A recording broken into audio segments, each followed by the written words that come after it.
Hi everybody, this video is about partial derivatives. And so before we talk about derivatives of functions of multiple variables, multiple independent variables, let's talk for a minute about functions of a single independent variable and what the derivative means there. So if we start with linear functions, so we've got a line, what does slope tell us? Well, one way to think about what slope is telling us is if we take a couple of points, a pair of points on the line, there's some difference in x values there, and some corresponding difference in y values. And so a way to see the slope is to think that if I take some point and I'm going to change the x by some amount, living inside that ratio for the slope is information about how the y value responds to changes in the x value. And so for lines with a greater slope, the y value, y is more responsive, more sensitive to changes in x. For lines with less slope, the y value is not, not as sensitive to changes in x.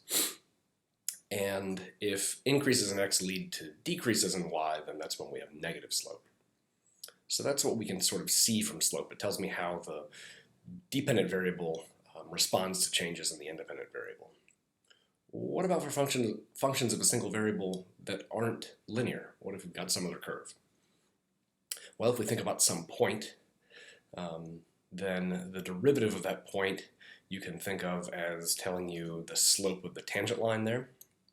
And we can imagine that that slope is the rate of change at that point, the instantaneous rate of change, the slope of the curve at that one specific spot.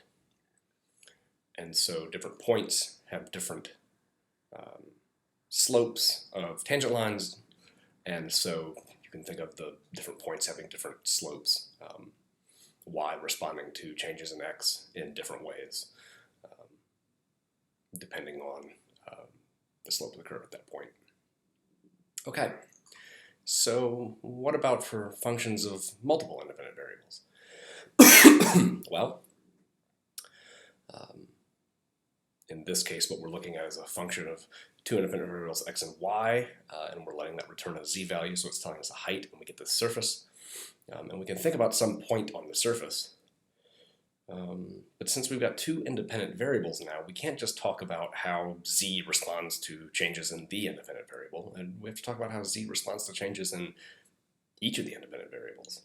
And so just like if you were performing a science experiment trying to measure the effects of how one thing changes something else, you'd try to isolate as much other stuff as possible. You'd try to minimize the effects of other things. So if I'm interested in how changes in x, for instance, affect z, I don't want to let y also change because that'll muddy the waters about what's actually changing z. Is it the change? Is it the amount that x changed? Is it the amount that y changed?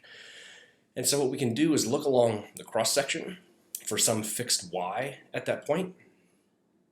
And so then I've just got some curve, that cross-section, and looking along that curve then, I can see how at that particular point, if I change x a little bit, how z responds to it. So I can come up with sort of a slope in the direction of x in this case. So if I fix y, hold it constant, then I can examine how z responds to changes in x.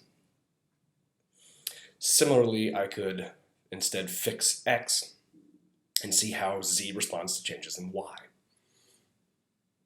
And so that's just going to be the slope of this curve, this cross-section.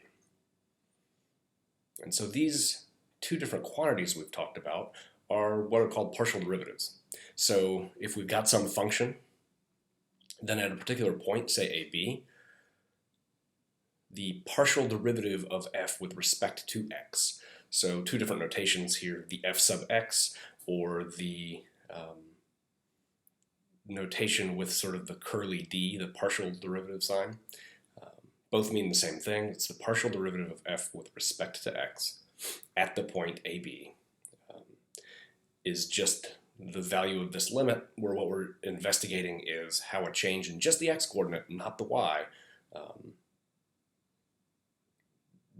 what the ratio is there of that change over the amount that we let the x-coordinate change for that function. And similarly, we can talk about the partial of f with respect to y, partial derivative of the function f with respect to y, and we're just examining how y responds to changes in y, and we leave x fixed.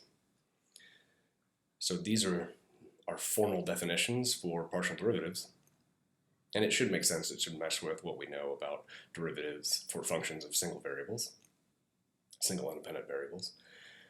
So for an example, here's some function.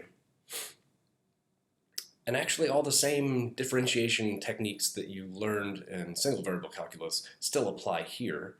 And we're going to do exactly what we said we'd do if we want to, for instance, investigate how f changes as I vary x.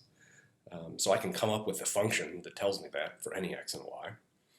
And we're just going to hold y fixed. We're going to treat y as a constant. Don't let y be something that changes, so then y is just a constant. And we have to sort of train your eye to see that x is the only variable in the equation above if I'm trying to think about the partial of f with respect to x. So what is this derivative? Well, we should get this. And similarly, if we want to look at the partial of f with respect to y, I want to let x be a constant. Just treat x like some constant and let y be the only real variable I've got here, and then I can see how f responds to changes in y. All right, and that's it. I'll see you guys in class.